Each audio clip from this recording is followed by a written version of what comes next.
Want to make your YouTube videos easier to navigate? Adding video chapters lets viewers skip to the parts they care about, and it boosts engagement. But how do you add them? Turns out it's super simple.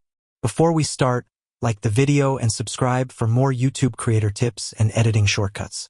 Let's walk through it. Step 1. Open your video description. Go to YouTube Studio. Select Content from the left menu. Click the video you want to edit. Scroll down to the description box. This is where you'll add your chapter timestamps. Step 2. Add timestamps in order. Start with midnight. Then type something like midnight intro, 0:20 what are chapters, 1:10 how to add chapters, 2:30 best practices, 3:15 outro.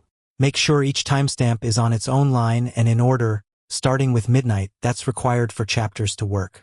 Step 3. Save and test. Click Save, then view your video. You should now see clickable segments right in the progress bar.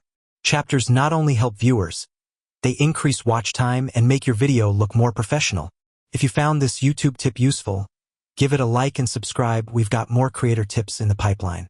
If you found this video helpful, give it like and hit subscribe button and press bell icon for more tech videos like that. And if you faced any issue, you can comment down in comment section. I will help you. Thanks for watching and see you in the next one.